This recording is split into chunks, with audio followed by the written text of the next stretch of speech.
मंदिराच्या बाहेर लिहिलेलं एक सुंदर वाक्य. जर उपवास करून परमेश्वर आनंदी असते तर या जगातील रिकामे पोट असलेला भिकारी मनुष्य जगात सर्वात सुखी असता.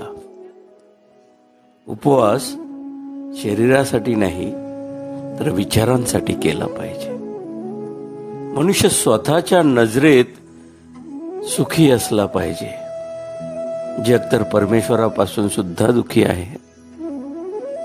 मित्र हो, चिमण्या जिवंत असताना कीटक खातात आणि याच चिमण्या जेव्हा मृत्यू पावतात तेव्हा हेच कीटक त्यांना खातात. म्हणून एका गोष्टीवर लक्ष ठेवलं पाहिजे की वेळ आणि परिस्थिती केव्हाही बदलू शकते.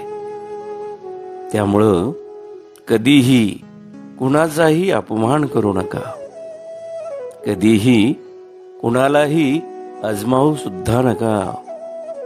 तुम्ही शक्तिशाली असालही, परंतु वेळ मात्र तुमच्यापेक्षाही शक्तिशाली असते. एका झाडापासून किंवा झाडाच्या वनांपासून अनेक माचीच्या काड्या बनवता येतीलही, परंतु तीच एक काडी संपूर्ण त्या झाडांच्या वनालाही पेटू शकते. कोणी कितीही महान असे नका, परंतु नियती मात्र कधीही कुणालाही महान बनवत नाही. बघा ना, कंठ दिला कोकिळेला तर रूपच काढून घेतलं. सौंदर्य दिलं मोराला तर इच्छा हिरावून घेतली. इच्छा दिली मानवाला तर समाधान मात्र दूर नेलं.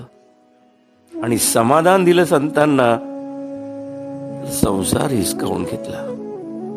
म्हणून कधीही अहंकार करू नका. परमेश्वराने या मातीपासून बनवलं आणि याच मातीत आपल्या सगळ्यांचा शेवट केला. या जगात माणूस 3 गोष्टींसाठी फार श्रम करतो. पहिली गोष्ट, माझं नाव मोठं व्हावं, माझा पोशाख चांगला असावा आणि माझं घर सुंदर असावं. पण परमेश्वरही तितकाच अगदी चलाख. मृत्यू होताच परमेश्वर या 3ही गोष्टी सगळ्यात पहिल्या बदलून टाकतो.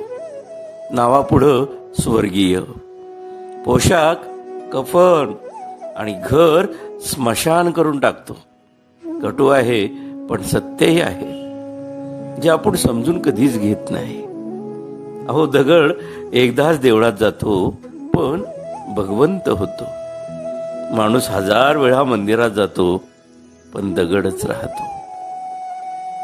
कोणी लिहिलं माहित नाही, पण लिहिणाऱ्याला सलाम. बघा, पटलं तर घ्या यातून काहीतरी. अभिवाचन विठ्ठल शितोळे.